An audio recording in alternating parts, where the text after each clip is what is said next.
আমার এই ছোট্ট জীবনটাকে মূল্যায়িত করব কি কইরা আল্লাহ তাআলার নৈকট্যতা অর্জন করব।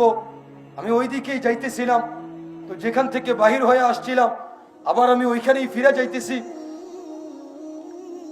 তো বলতেছিলাম, এই যে এত বিশাল বিশাল আসমান আল্লাহ তাআলা তৈরি করছে, এই যে আসমান, সপ্তম আসমান, এক আসমানের ভিতরেও 4 আঙ্গুল জায়গা খালি নাই যেখানে কোনো না কোনো ফেরেশতা 24 ঘন্টা আল্লাহ তাআলার গুণগানে রত নাই। শুধু যে ফেরেশতারা আল্লাহ তাআলার গুণগান গাইতেছে বিষয়টা এমন না, বরং যত মাখলুক আছে সমস্ত মাখলুকরাও 24 ঘন্টা সর্বদাই আল্লাহ তাআলার গুণগানে রত। কোরআনের কথা ওয়া ইম মিন শাইইন ইল্লা ইউসাব্বিহু বিহামদি। যত মাখলুক আমি তৈরি করছি সমস্ত মাখলুক তারা সব সময় আল্লাহ তাআলার গুণগানে রত। শুধু রত না, বরং তারা আল্লাহ তাআলার গুণগান গাইতে বাধ্য। কোরআনের ভাষা ওয়া ইম মিন শাইইন, বস্তু বলতে আমরা যেটাকেই বুঝি। কোরআন শাই বলছে, শাই মানে বস্তু। আমরা বস্তু বলতে যেটাকেই বুঝি, এই যে আমি কথা বলতেছি, আমার সামনে এই যে মাইক স্পিকার, এটাকেও আমরা বস্তু বলি। এই যে স্টিকার ঝুলতেছে, এই স্টিকারটাকেও আমরা বস্তু বলি। এই যে চেয়ারে বসে আছি, এই চেয়ারটাকেও তো আমরা বস্তু বলি, তাই না? এই যে টেবিলটাকেও কিন্তু আমরা বস্তু বলি। তো বস্তু বলতে আমরা যেটাকেই বুঝি না কেন, কোরআনের ভাষ্য অনুযায়ী প্রত্যেকটা বস্তু 24 ঘন্টা আল্লাহ তাআলার গুণ গানের মধ্যে রত।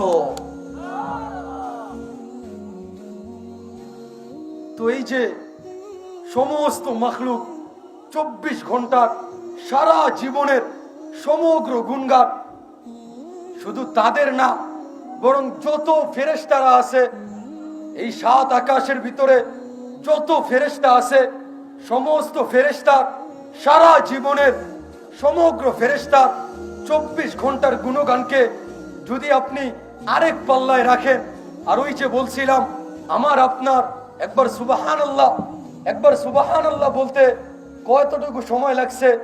সর্বোচ্চ 2 সেকেন্ড, তাই তো? সর্বোচ্চ 2 সেকেন্ড সময় লাগছে, তাই তো? আরেকবার বলেন না সুবহানাল্লাহ, আরেকবার বলেন না সুবহানাল্লাহ। এই যে 2 সেকেন্ডের একটা সুবহানাল্লাহ, এটাকে যদি এক পাল্লায় রাখেন, আর এর বিপরীত দিকে সমগ্র ফেরেশতা, সমগ্র মাখলুক, সমগ্র সৃষ্টি সারা জীবনের 24 ঘন্টার গুণগানকে আপনি যদি আরেক পাল্লায় রাখেন, আর আমার আপনার 2 সেকেন্ডের একটা সুবহানাল্লাহ যদি আল্লাহ তাআলার কাছে কবুল হয়ে যায়, আল্লাহ তাআলার কাছে গ্রহণযোগ্য হয়ে যায়, এটাকে যদি আপনি আরেক পাল্লায় রাখেন, তাহলে আমার আপনার জীবনের 2 সেকেন্ডের একটা সুবহানাল্লাহর পাল্লা ভারী হবে। তো প্রশ্ন করতে পারেন, এত বড় কথা বললাম কোত্থেকে? চলেন আপনাদেরকে সহজে বুঝার জন্য একটা দলিল পেশ করি। সহজে বুঝার জন্য একটা চলমান টাকা হোক না একেবারেই ছোট নোটটা, কথার কথা মনে করেন একটা 2 টাকা নোট বাহির করলাম, আমি বাহির করে একটা পিচ্চির হাতে দিলাম, দিয়া বললাম যাও তো বাজারে।